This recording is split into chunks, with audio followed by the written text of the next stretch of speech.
We survive it. Back in the day, a hard drive MP3 player you could easily drop $700 on one. That's why I was so excited. You're just waiting. Just waiting for something wrong, something bad to happen to this demo. Deep breathe in.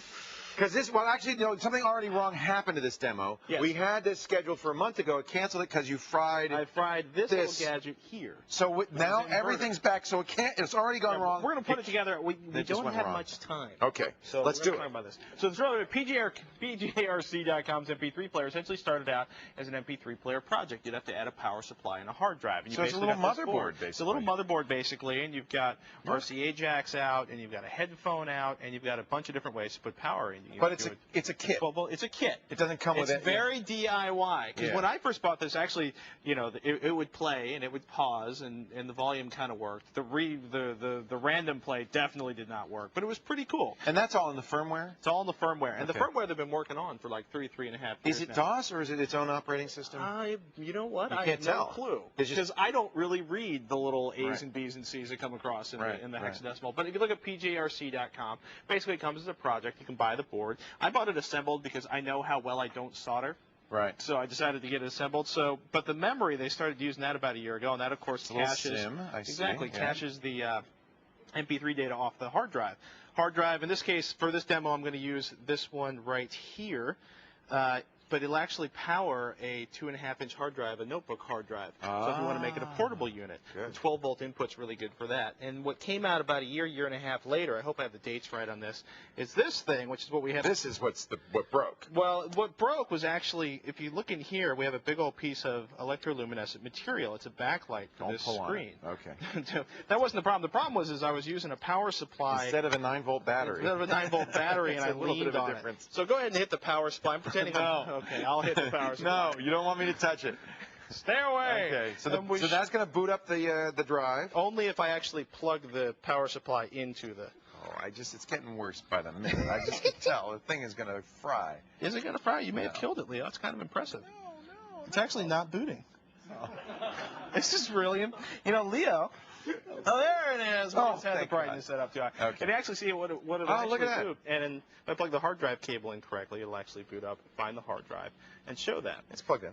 It's plugged in. Well, I think I'd actually plug the cable in backwards. Otherwise, you'd be hearing this and it would be starting up in here. But what's interesting is you look at it. Maybe I shouldn't be really fiddling with this right now. What's the worst you can do? You want to know? No, I won't touch it. No, I don't. So I'm going to fit this in. If you want to do firmware upgrades on it, you actually have to use hyper-terminal over a serial connection. So it's really, it's really like working on this is fun. A project. It's fun. It's you could go out and buy an Arcos jukebox or an iPod. But this is fun. This is basically what's in those things, kind of compressed into custom stuff. And if you go up on the PRGC, you can actually see now in hyper-terminal we're running up here, as it's actually going through and logging in as it So you can update the firmware via the serial card. Could you do your own firmware? Could you modify it? You do your own firmware. And what people have actually done, you can see it's actually showing the list and the plan. This is the big blue screen I so wanted to show everyone. That's nice. And so it's actually big enough to read, which is a really nice with lots of information that you don't normally get. Tons of information. And a control panel and a set of buttons. Now, if we go back over to the computer over here, like I said, there's the hyper to the terminal where we actually run in there. Oh, we don't have scan out. I'm so sad. So I can't show you that. But PGRC. You turn it around, they could shoot it. That's true. There we go. But you can actually watch when it logs up, if we restart it, you can actually watch it as it discovers that it's an MP3 player and loads up everything inside of that. If you want to load, you actually use hyper-terminal to send new information down to it, to turn it if you want to add additional features, which is what I've been doing on an app for the last 2 or 3 years. People come up with amazing stuff. They come up with a USB adapter. They come up with IR adapters for it. PGRC.com, the MP3 player, is where to get it. It starts at about $150 without the panel. It's not cheap, right? You're better off, I'll be honest with you, if you just want something that runs right out of the box, go buy an iPod. Right. If you want the opportunity this is a project. If you want the opportunity to build something in there, because people have done some really crazy stuff. They've all built cases and come up with new and exciting ways. I think this is really fun.